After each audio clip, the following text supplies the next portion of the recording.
Hérin. Our journey from Galicia to France lasted 5 days. July 1st, 1915, we reached Brussels, where we stayed for several hours. When we were crossing Germany, the people had cheered us everywhere, but here no one noticed us. July 2nd, we were at Valenciennes, 4 kilometres from the town. Our battalion was quartered at Hérin, where we rested for quite a while from the effects of the campaign in Galicia. Lindworm and Rickert were lodged in a castle. Loffelhart and I found a place for ourselves in a small house where a woman and 2 children lived. All the 7th and 8th companies were billeted. The 5th and 6th were quartered in the big breweries. The men behaved themselves well, and there were no complaints. The entire 56th Division was at Valenciennes and in the vicinity. The staff office of the division was at Saint-Saulve with a motorcycle company. The staff office of the regiment and of the 3rd Battalion was at Valenciennes itself. A company of machine guns was encamped between Hérin and Aubry, continually on the watch for French and English aviators flying over the town. The 111th Artillery Corps with its ammunition. Train was at Aubry. All the cannon had been sent to Douai, where there was a huge repair shop. We had few duties, for the division was there to recuperate. On the 9th, our general held a big review and distributed the decorations awarded by Emperor Francis Joseph to our soldiers who had fought in Galicia. Lindworm was decorated by the general, who congratulated him on his excellent leadership in Austria. The soldiers grumbled, and Sanzler, a non-commissioned officer of the 6th Company, said in a loud voice, We are the ones who Hérin did the fighting. We carry the scars of battle, but the cowards are decorated. After the review, Lindworm had Sanzler brought to him and asked him how he could talk that way. Sanzler replied that he had refused to be a reserve officer, that he had fought at Roye, at Champagne and in Galicia, and that he had been wounded twice, but he had received no decorations. 2 days later, Sanzler was made a sergeant major and immediately received the Iron Cross, which he put in his pocket.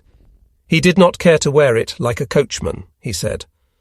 On July 10th, our brave Roger was made a lieutenant colonel, and Nolte received the Iron Cross of the 1st class. Everybody hoped that Roger would be transferred to another regiment where he would be made a colonel. On the 11th, an order was issued allowing 50 soldiers from each company leave of absence. At this news, everybody was happy, and all the suffering and injustices were forgotten. I had my leave and was preparing to start off at 7 o'clock to see my mother, when I got an order to report to headquarters at Valenciennes to act as interpreter. All my efforts to go into Germany were futile, and Lindworm, in tearing up my leave, said, After all, aren't you in your own country just the same, since you said while you were studying to be a reserve officer, that those who have once lived in France wish to remain there always? It was true, and it was this very fact that had prevented my being made a reserve officer. What answer could I make to this coward who owed so much to Loffelhart and me? In July 1915, military headquarters at Valenciennes were installed in the town hall. The mayor was authorized to keep several small rooms for himself and his assistants. The Germans turned the courthouse, where the water and fire departments had been located before the war, into a storehouse for revolvers, guns, munitions, bicycles, harness and other articles which they had confiscated. On the 2nd floor was a civil prison and one for German soldiers. In charge of headquarters was Lieutenant Colonel Spears, who was a member of one of the Ulan regiments of the 13th Army Corps. His adjutant, who represented him when necessary, was Captain Kolb. Reserve Lieutenant Corneman, a coffee salesman in civil. In the right wing was the office where the French and Belgians who had charge of the food supply of the civilians received their passports. The Food Commission was composed of a captain in the reserves, a lieutenant of the Landwehr, several Americans, and a certain number of French citizens. Among the last I commend Monsieur Dreyfus, who did his best for his people and his country. During the little while that I stayed at Valenciennes, that is to say until the 56th Division left for the front, I learned and I saw some very interesting things concerning the headquarters at Valenciennes regulations, which the captured peoples were subjected to in this conquered village. The civilians were allowed to be about the streets, frequent the cafes and restaurants and the public buildings from 6 o'clock in the morning till 8 o'clock at night. The stores and the cafes were open from 8 o'clock in the morning till 7 o'clock at night. Soldiers were quartered in almost every house. The band of the 88th played every day in front of headquarters from 12 until 1. On the door of the town hall hung the imperial flag of Germany and the royal flag of Bavaria. On a large shield were the words, Etappen Kommandatur. During the day there was considerable traffic in the streets. A German canteen sold only to German soldiers. The officers and the men of these troops on the staff lived a great deal better than they did in Germany. Up to the present time, the war had lasted for more than a year, and everything that we had been stolen. The requisitions always were excessive. We took everything that could have the least possible value. All the bicycles, for example, had been sent to Germany, but we kept on finding more every day. Headquarters at Valenciennes. The mines and the factories at Anzin were operated by the Germans. Many civilians were forced to work in the mines at a pitiful wage. The fields were cultivated by their owners or by the peasants, but the German government requisitioned all the crops and left to the owners barely enough to supply themselves with absolutely necessary food and with seed for planting the following spring. The grain was sent to a large mill at Valenciennes under the direction of a non-commissioned officer. The needs of the army were supplied and the surplus sent into Germany. Many difficulties could have been avoided by the civilians if they had remained on good terms among themselves. But they often did not agree and complained of one another. Fines were payable in German money, and since the town had only paper money, the people were obliged to go to a money changer. This was very expensive. The police at headquarters were veritable brutes, especially one called Ruff. My duties were to act as interpreter for the thus a China manufacturer from Saint-Amand, who often came to Valenciennes with a permit, was arrested and accused of being an agent for smuggling letters between France and Belgium. When arrested, they found no evidence on him, and he swore that he was innocent. Nevertheless, he was fined 500 marks and forbidden to leave Saint-Amand, where his factory was. Another curious affair was that, or M and L, a certain M, a Belgian but a resident of Valenciennes, was arrested and accused of selling French newspapers' headquarters at Valenciennes, which came from Holland through Belgium. Here is the way this little game was played. Some civilian members of the Food Commission were ordered to report at the Dutch frontier to purchase provisions. There the Dutch easily gave them some French newspapers. L'editor of the Gazette de Valenciennes sold these papers at 15 francs apiece to M, who lent them to the people for 3 to 5 francs an hour. When his customers had read them, he sold them at Douai. When he was arrested, they found at his house several verses making fun of the Kaiser. This was another offence. During the prosecution, Sergeant Major Sohn never stopped annoying Madame M, who was very pretty with his attentions, assuring her that if she would be agreeable, he would do all he could to help her husband. L and M were fined 1,000 marks each for selling French papers. M went to prison for 3 months for his verses about Wilhelm II. The mayor of Marly, Monsieur Druy, was imprisoned for travelling to France by way of Holland and England to see his son, who was at Brest. He had then returned. This trip was possible, for there was in France and Belgium a secret organisation for people who wished to escape.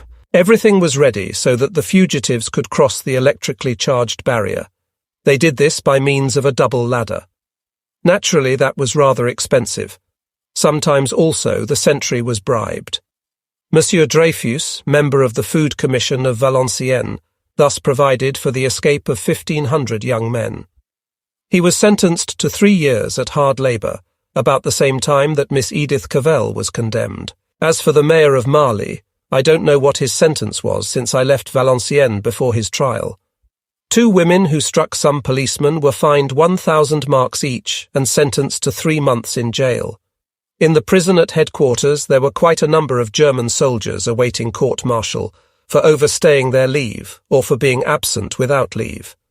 There were headquarters at Valenciennes, some also who had refused to obey orders and had said things against their officers. If their former conduct had been good, they were punished lightly, but they were always sent to the front-line trenches, and the actual infliction of their punishment suspended until the end of the war. If they behaved themselves, they would then be pardoned. One wonders if many soldiers did not commit offences purposely, so that they would be sentenced, hoping in this way to escape the war. When Prussians and Bavarians were in the same locality, there would often be quarrels. In August 1915, there was a veritable battle at Douai between the troops of these two countries. 8 officers were killed and a great many men. There were also many wounded. 400 men were sentenced by the court-martial at Lille to from 1 to 12 years in prison at hard labour. This affair was never mentioned by the German press. Every Tuesday, a trainload of soldiers, convicted citizens and persons sentenced to deportation left for Germany. A great many, in everyone at headquarters from Lieutenant Colonel Spears down to the police, had had quantities of shoes made for themselves from leather requisitioned for the needs of the army. They sent these shoes into Germany. Dr. Wunder ordered the non-commissioned officers to act cautiously so that this trick should not be discovered, and he himself would mark the cases "soiled clothes" with the headquarters seal. The following, however, is by all odds the most interesting story I can tell of my experiences in Valenciennes. At the automobile station at Valenciennes, there was a boy from a Munich family who was a chauffeur and who, although he had not done his year's service as a volunteer, went about with the officers, a young slacker of high birth. This young fellow, who passed his time agreeably behind the lines, had noticed a very pretty girl, about 18 years old. Her mother kept an inn between Marly and headquarters at Valenciennes-Sultan. The young chauffeur often came to the inn, always ordering the costliest wines and brandies, and trying in all kinds of ways to enter upon friendly relations with the girl. But the latter had such a violent dislike to him that she always left the room as soon as he entered it. Not to be discouraged, he followed her several times into the street, but she always found a way to evade him. One day she met him in the market at Valenciennes. He had a scheme, and coming up to her orders her to follow him immediately. The young girl, very much frightened, follows him obediently, for as soon as a German soldier tells a civilian that he arrests him, the latter must follow without protest, even though he might later, after examination, be set free. The chauffeur leads the young girl to his house, pushes her into his room, turns the key and goes out again to perform his duties. At night he comes home to find his prisoner. A little while later he goes out again and gives himself up at headquarters, where he says that he has just accidentally killed a young French. The chauffeur's story absurd is as follows. The young girl had consented to give herself to him. As he was undressing, his revolver, which he was in the habit of placing every night on the table next to his bed, went off accidentally and killed her. The girl's parents accused the chauffeur of murdering their daughter, whom he had entrapped because she had refused to give herself up to him. The medical examination showed that the girl had not been outraged. The man was condemned to 6 months' imprisonment for arbitrarily imprisoning a person. The apparent fact of murder was overlooked. As he had spent 5 months in prison before his court-martial, he was released a few weeks afterwards. On hearing this wicked judgment pronounced, the girl's father protested violently, saying that the Germans were acquitting the headquarters at Valenciennes murderer of his daughter, that there was no such thing as German justice, etc. The poor man was immediately arrested and a few days later deported to Germany. The old woman in mourning is now all alone in the inn on the Marly Road, grieving for her husband and daughter. This story was confirmed to me by Sergeant Major Sohn, who was at the trial. The entire headquarters staff, one and all, confirmed it. The murder and sentence made a deep impression on all the village, but could not possibly cause more hatred than already existed for everything German. My stay at Valenciennes ended on September 20th. That day I was ordered to report at Saverne in Alsace, where my regiment was located. On September 11th, I arrived at Saverne, where my battalion was quartered. I was going to board with my friend Loffelhart, who lived with an Alsatian woman, whose husband was a lieutenant in the reserves at the front. This woman told us that all citizens of Saverne were positive that the war would give them back to France. All the Alsatians hated the Prussians cordially, especially since the Reuter and Forstner affair, and had but one desire to become French citizens once again. After dinner we took a walk through the town and talked with a few of the inhabitants. They all spoke French and pretended not to understand German. All of them told the Battle of Champagne us that after the war, Alsace would again become French. They complained a good deal of the severe German administration, which treated them like the French and Belgians of the invaded districts. We were expecting to spend a little more time at Saverne when we were suddenly ordered to leave immediately for Champagne, where the French were making a big offensive. We broke camp that night in a disorder and haste that cannot be described. Many men took this occasion to desert. They were court-martialed later. On the 24th at 6 o'clock in the morning, we left for Savigny by way of Sarreguemines, Thionville, Longuyon, and Vouziers. The train made very good time, and we hardly stopped long enough at Longuyon to eat. Automobiles were awaiting at Savigny to carry us to the front in great haste. The road from Savigny to Séchault resembled the great boulevards of Paris. There was so much traffic. We could already hear the roaring of the guns, and soon we passed the artillery positions at high speed. Never have I seen so many cannons so close to each other. We all understood that the French armies were making a huge effort to pierce the German line. Before arriving at Séchault, our automobiles had to slow down, so badly was the road encumbered. The French shells began falling in this region, and of course did considerable damage. For the first time we heard the terrifying noise of the aerial bombs. All the soldiers of the battalion, so happy only 2 days before, were now sad and discouraged, for they believed they were going to their death. At Séchault we left our automobiles and reached Ripon by a forced march.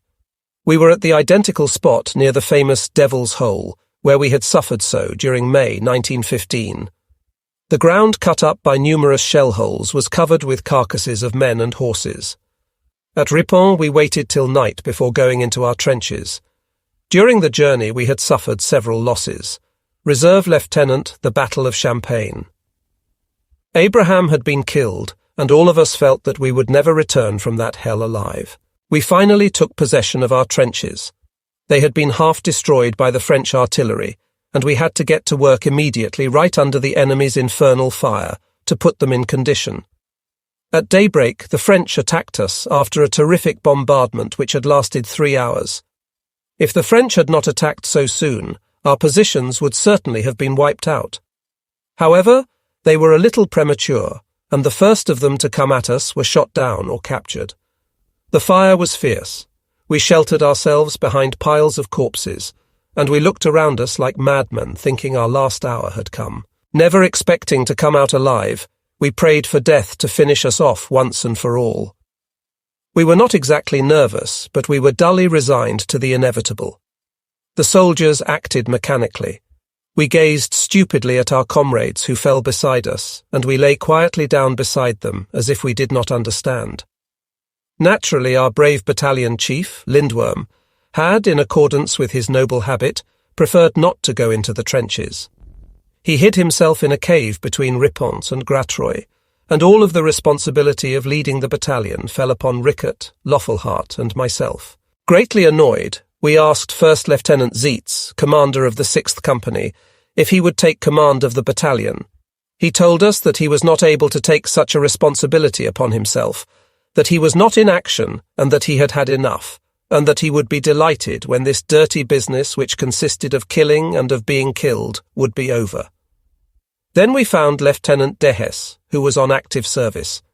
He said he preferred to die at the head of his company, and that he would carry out all the orders he received from us. On September 26th, hell was let loose. The artillery fire reached the height of violence. The earth trembled, and many soldiers lost their minds, becoming living corpses. To stay in an underground shelter was to expose yourself to the Battle of Champagne being buried alive. The men wandered like mad through the trenches, seeking shelter from death. All at once the French broke through on our right. Passing by our position, which could offer no resistance, and piercing our rear on the run, they completely surprised our second line. The French continued doggedly toward Ripon. A few minutes later we saw their cavalry advance. Instinctively, our men began firing at this living target, and a number of French troopers fell victims of their bravery. The frightened horses bounded at a gallop over the dead and wounded. Some dragged their riders along with them. Our artillery had immediately concentrated its fire on the French cavalry, without concerning themselves about us, so that we were obliged to abandon our lines on the run, lest every man of us be killed by our own guns. We did not know where we were or what we were to do. We were surrounded on all sides by the French. Furthermore, it was impossible for us to surrender, as the German artillery swept the position, which was as untenable for the French as for us. At last we arrived at the second line without knowing what we were doing. There we found heaps of dead and wounded Germans and several crazy soldiers, who were singing and laughing at the uproar. All the rest had been thrown into confusion by the French, who had taken Ripon, and passing that place had pushed forward. These brave men had to stop before a ravine between Ripon and Gratry, where the German reserves, waiting for them, opened fire on them. But in their dash they would probably have overcome this new obstacle, if unfortunately they had not found themselves just at this critical moment within the range of their own guns. There was nothing left for them to do but to surrender. Many of our soldiers told me afterwards that they were sorry for this, for if it had not happened, they themselves would have had a chance to surrender to the French and so be finished with the war. Rickert asked Loffelhart if we could not take advantage of this and retake our front, the Battle of Champagne line. All our companies except the 5th, commanded by Dehes, had lost their officers. There only remained as leaders in all the 10 battalions, Dehes, Rickert, Loffelhart and I. We told Dehes to attack, and we retook our front line, where we found only a few French soldiers who surrendered, but were instantly killed at Dehes's orders. For the excitement was so great that no one showed any mercy. Dehes received the Iron Cross, first class, for this brave deed. After all, it was only our 5th company which advanced. The others refused on the pretext that they had no officers. Lieutenant Zietz was killed, and his orderly, on his knees before him for half an hour, kept begging him to get up. The poor boy had gone mad. Back in our first position, we were able to get an idea of the awful massacre which had taken place. We literally walked over piles of dead and wounded, French and German mixed promiscuously. Cries, groans, the death rattle, veritable shrieks of pain arose from this field of slaughter. For a moment I thought I was going mad like all the rest, for my mind seemed to ramble and my senses were benumbed. A great many men had become stone deaf and remained sitting on the ground, oblivious of everything. If you spoke to them, they just stared at you with a stupid expression. Naturally, on this day there had been no distribution of rations, and we found our food by searching through the packs of the dead. The men preferred to search the French, who had white bread, boxes of sardines, chocolate and coffee in their canteens, but no spirits. Luckily, the canteens of the German dead were full of rum. Sitting in our ruined trenches, we ate and drank mechanically, thinking of nothing, and without bothering about the battle which was still raging on our right towards Somme-Py, where it must have been frightful, for the shells burst by the thousand, darkening the sky with a huge cloud of black smoke. The ground trembled as if there was an earthquake. At last, on September 28th, there was a calm, the Battle of Champagne parative lull, and we were relieved in the middle of the night. Thus ended, as far as I was concerned, that horrible Battle of Champagne, through which I did not expect to live. On the 29th, we bivouacked at Camp No. 3, between Gratreuil and Ripon. Who had taken our places in the front line? We never knew, everything happened so rapidly, and the soldiers had taken off their epaulettes, on which were the numbers of their regiments. We were now able to count our losses. They were terrible. We lost more than 2/3 of our force. Only 300 of us remained in a battalion which, completely reorganized before we left Saverne, had counted 1,000 men at that time. Our battalion chief, Captain Lindworm, who, as I have related, had refrained from taking command during the battle and had left us to our own resources, had the effrontery to assemble us and to speak to us in this manner. Dear comrades, I thank you for your courage and for your heroism. You bravely retook the positions captured by the enemy. I am proud to be your leader. You have obeyed all my orders and have covered the 2nd Battalion with glory. Such words as these were quite incredible, coming from such a coward as he who, now that danger was over, acted as if he had saved the German Empire. Janecke, a first-class private at headquarters, told Rickert and me what Lindworm had done during the fight. On September 25th, Lieutenant Colonel Roge, through a non-commissioned officer, Zentgroff of the headquarters company, ordered Lindworm to report immediately to him. Lindworm promised to come, but didn't, and instead hid himself in a dugout at Ardøy. The next day, Roger came himself to find him and said to him, "Captain, I am sorry to have to tell you that I have proved that the officers of your battalion do not do their duty and do not obey the orders of their superiors. Before you, an officer of the Battle of Champagne, this company disobeyed my orders and I had to complain about him. And yet he was not a coward. You seem to be afflicted with the same disease. I want you to note that I hold you responsible if the discipline of your company does not come up to what is expected and demanded of Prussian troops. I command you for the last time to rejoin your battalion and to lead it."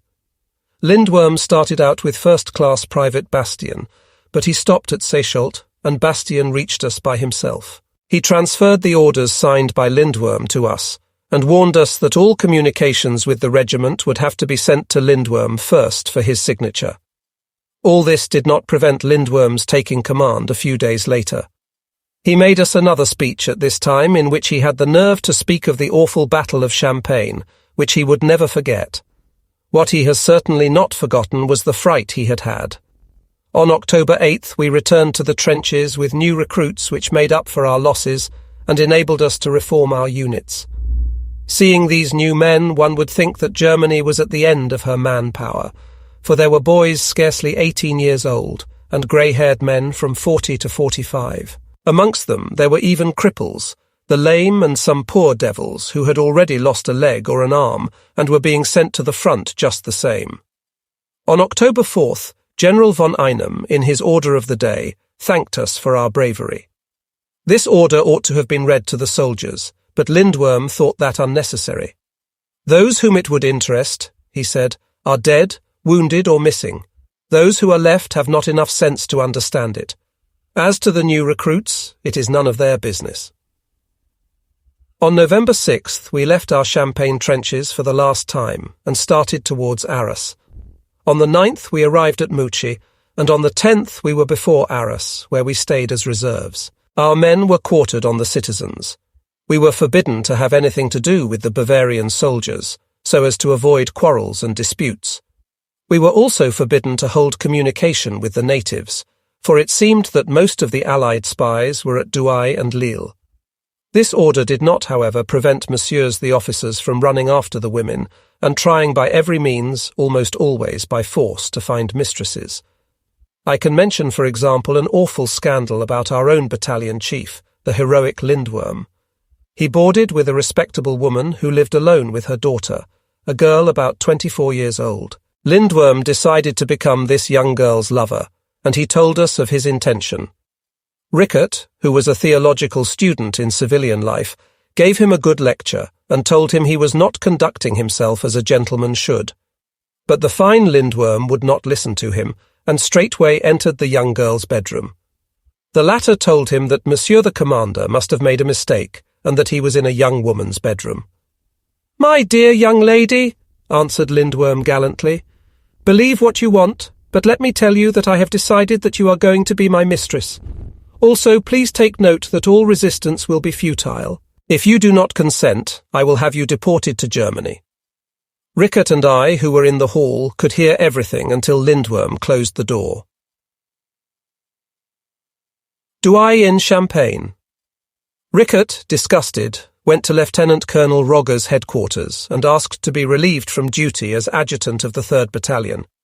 Roger demanded an explanation, and Rickert told him about Lindworm's behaviour.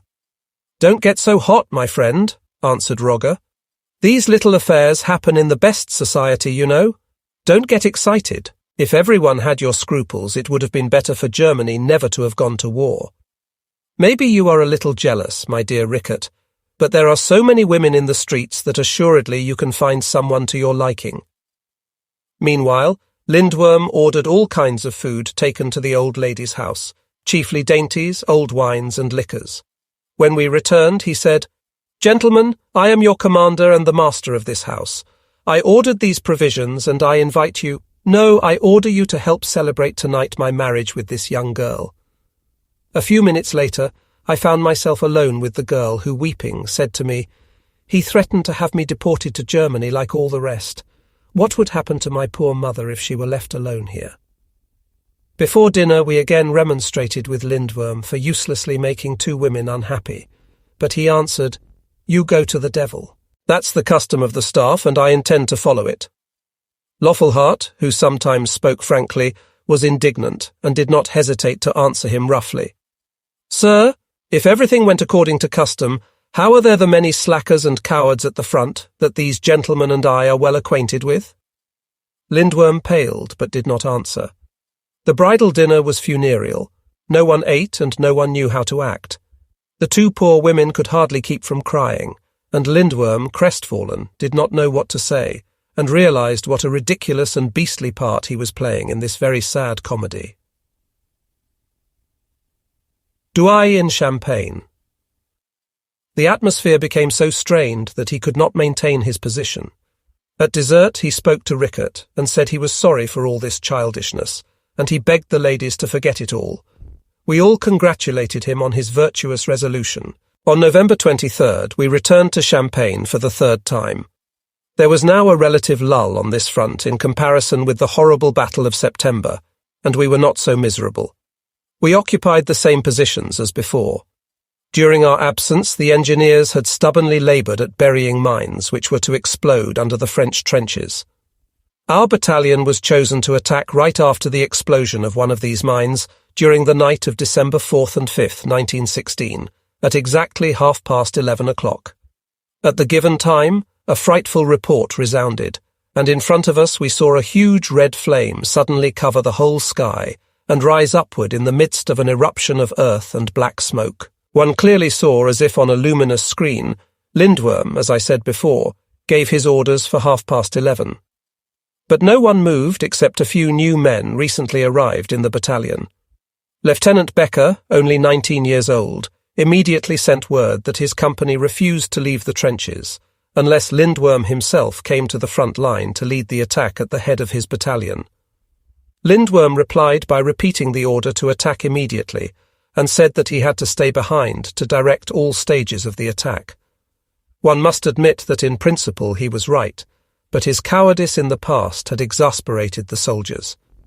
The delay caused by this incident made us lose all the benefits of the confusion brought about by the explosion of the mine. The whole affair was a failure, and it was we who were the object of a furious attack from the French, who immediately seized their opportunity. We had to defend ourselves, and it was only through hard work and with great loss that we held our positions. The engineer who had ex-Douai in Champagne plodded the mine, and who wanted to win the Iron Cross of the first class, made a brave counter-attack with his 15 men. He was killed, and all his men, except 2 who came back, were killed, wounded, or taken prisoners. At the close of the affair, the regiment was severely reprimanded by the general commanding the army corps. "It is an act of cowardice and a crime," said the general, "to refuse to obey. It is not the soldier's business what his superior does. He has only to obey and to execute the orders given him. If this happens again, the severest measures will be taken." Roger added his remarks to this reproach, accusing the regiment of mutiny. As punishment, the battalion had to stay in the trenches several extra days, but the soldiers made light of it, for existence was even more disagreeable when off duty than on. We were not relieved till the 13th of December. When we were sent to the rear, Roger assembled the battalion and made a speech in which he said he was ashamed to be in command of such cowards. He announced that sanction had been given for a certain number of men to be chosen from each company and sent to another regiment. When the men had withdrawn, hissing and grumbling, it was the turn of the officers and the non-coms whom he had detained. "You have heard me, gentlemen. I have kept you to tell you that this disobedience is the result of your indulgence of these peasants, who do only what they want. You treat them as equals, and they make fun of you and your orders. You must never speak to them in a friendly way, but on the contrary, treat them severely. The disgrace of the 2nd Battalion rests on me. I trust that a like occurrence will not take place again." When Roger was gone, Harnischmacher, who was serving as an officer, said, "Roger is great on making speeches, but he never comes within the lines himself, and prefers to soak himself with wine and in the company of the biggest drunkards of the regiment. I would like to be selected to leave this Régidouai in Champagne meant, which is nothing but a society of antiquated fighters and cowards. Lindworm listened to all of this without saying a word. During the 7 hours that the battalion was resting, they tortured the men by prolonged drills as punishment. Many became ill, but Major Fisher of the Medical Corps said to them, "As long as you can stand on your feet, I'll pay no attention to you." One day, a man of the 7th Company, who was in great pain and whom he had just sent away in this manner, took a gun by the barrel and struck him a terrible blow. Dr. Fisher, almost beaten to death, fell fainting and had to be sent to the hospital. The man was arrested and put in prison, where he hung himself during the night. This accident made the officers a little more careful during the next few days. On December 21st, we returned to the trenches. We had not been relieved when our turn came after the explosion of the mine, so the 3rd Battalion spent Christmas in the front-line trenches. Christmas Eve, Lindworm sent the men great quantities of wine. There was at least 1 bottle for and rum, every 4 men. The result of this generosity could not be in doubt. Everybody was drunk, and if the French had attacked us, then they would have captured the whole battalion without firing a shot. New Year's Day was celebrated in the same way in the trenches, only they gave out less alcohol in order to avoid the general drunkenness of Christmas Eve. When we reached our resting place behind the lines on January 4th, lectures were given every day for the men on the soldiers' duties, still on account of their disobedience on December 4th. The men had to repeat and memorize the 29 rules of war. The first article is as follows: "I swear before God Almighty to be faithful to His Majesty Wilhelm II, King of Prussia, Emperor of Germany, never to desert him, to help him and defend him under all circumstances on land and sea, in peace and in war." Douai in Champagne. On January 15, 1916, after another sojourn in the front line, we were relieved by the 81st Reserve Regiment of the 18th Corps and sent before Verdun to take part in the Crown Prince's big attack on this fortress. It was there that I was severely wounded at the beginning of the attack. From January 16th to February 18th, 1916, we rested at Savigny without once going into the trenches. Without a doubt, they wanted us to recover our strength for the big drive against Verdun. On February 18th, we left for Thionville, where we spent the night in barracks located near the station. The 19th, we were at Stenay, where the Crown Prince had his headquarters, then at Reveille, where we rested for several hours.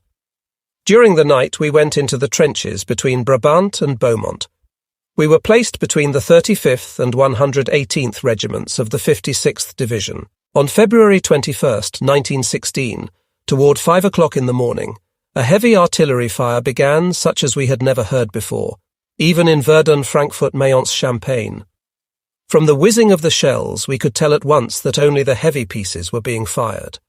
At 9 o'clock, we were ordered to attack and take the fort of Bras on our right. The French put up a strong resistance, and we advanced very slowly. The Battle of Champagne had certainly been terrible, but it was nothing compared to what was going on here in the thick of the fighting. One felt that the methods used were of such magnitude that it was beyond the power of the imagination to grasp it. The fire of the heavy German artillery was something terrific. The sensation was as though every conceivable kind of engine of war had been gathered together. We were engaged in a huge battle in which one regiment was nothing at all. It was no longer a question of giving and obeying orders. That was impossible. We ran forward, for to retreat was just as dangerous as to advance. We were between two fires, the German artillery firing before us and the French on the site which we had just left. At last we arrived at the first French trench. We thought we could take it easily, but we were wrong, for the few soldiers who were holding it fought desperately. In several places, the wounded kept on fighting furiously before they fell under our blows. Not a section surrendered. Such were the orders given the small detachments and even isolated individuals. At last we were in possession of the trench, which had been completely ruined by the heavy German artillery. It was a frightful chaos of human wreckage. One heard groans which seemed to rise from the very bowels of the earth, the cries of the unfortunates buried alive in their shelters. We were forced to install ourselves in these positions and lie down to escape the fire of the French artillery. On the 22nd, we had to search through the packs of the dead for food. We were not exactly hungry, but we did not know what to do, and we ate mechanically. The following day, the 23rd, Lindworm ordered me to go to the rear with a Solverdun Frankfurt Mayence dyer to report to the head of the regiment that the battalion had been entirely broken up and that many soldiers belonging to other regiments were mixed in with us.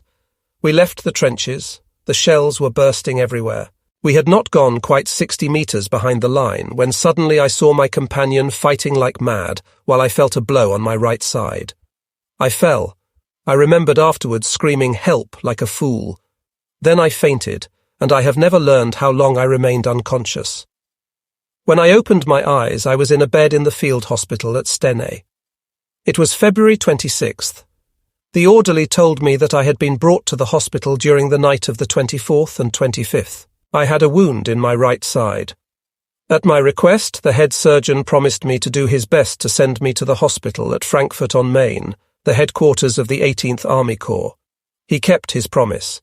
The 28th I was sent away by automobile to Longuyon, and was taken at once to Frankfurt in a Red Cross train, a wonderful hospital on wheels, very comfortable and well organised. There was in my compartment a French lieutenant and an Arabian officer, both wounded at Verdun. The doctor gave each of us an injection of morphine and we fell asleep. I woke up in the hospital at Frankfurt, installed in a comfortable room together with the French lieutenant. I was extremely well taken care of by the doctors. Concerning the ladies of the German Red Cross, I wish to say that they make life very hard for the English and the Germans, but pet and spoil the French like little children. I had the proof of this at Frankfurt. The lady who looked after the French officer and myself was the wife of Dr. S., who was at the front. She gave the lieutenant absolutely everything he wanted, even what the doctor forbade. To me, she refused almost everything. As she spoke a little French, she would come when her patient was not asleep to chat with him. The Frenchman, who had Verdun Frankfurt Mayence, noticed that she refused me everything, told me that he would ask her for whatever I needed, as if it were for himself. As a result, all my desires were gratified without her knowing it. She did not know that I spoke French and did not bother about what she said to her lieutenant in front of me. She asked him questions about Parisian life, especially about the women. "Don't you miss your sweethearts? It must be very sad for a young man like you to be separated from his little friend, etc.," she would say simperingly. I, who heard all this and saw her little intrigue, enjoyed myself immensely where I lay, and made a great effort not to laugh on account of my wound. Sometimes, when she got too tender, the French officer politely begged her to let him sleep a while, because he felt tired. As soon as she left the room, we laughed so hard that we forgot our sorrows. One day, while we were dozing, she came in softly. I made believe I was sound asleep, but watched her out of the corner of my eye. She gazed lovingly on the slumbering French officer, and then bending over him, she kissed him on the forehead. On March 20th, I had the joy of kissing my mother. Our hospital nurse, Madame S., having discovered that I understood French, had me removed to another section, where I was taken care of by an orderly. I stayed at the hospital till June 26th. I had a 15-day furlough, which I planned to spend at Fulda with my mother. I was not entirely well, for my mother was opposed to a dangerous operation which the doctor wished to make, and which he told me would either completely cure me or prove fatal. During my 15 days of convalescence, I was able to see the suffering of the civilian population of Germany. On July 10th, I reported at Mayence, where I found our battalion of young recruits, whom I drilled for about 20 days. At last, on August 1st, I rejoined my battalion at the front, which was not far from Verdun, between Neuville and Aubreville. Lindworm, Rickert, and Loffelhart were still Verdun Frankfurt Mayence there. All the other officers were dead, wounded, or missing. They were all sad, for the big drive against Verdun had failed, and our position was anything but agreeable. Loffelhart and I were thoroughly disgusted with this war, in which, however, we had done our duty and risked our lives so often for more than 2 years. On October 20th, my wound, which had not healed well, gave me so much pain that I went to the hospital at Valenciennes, whither my battalion had returned. I was sent back a second time to the hospital at Frankfurt, where they dismissed me in 2 days, telling me that I would not have to return to the front. The 28th I received my ticket at Hanau for Ober-Jörsdal in the north of Schleswig on the Danish border.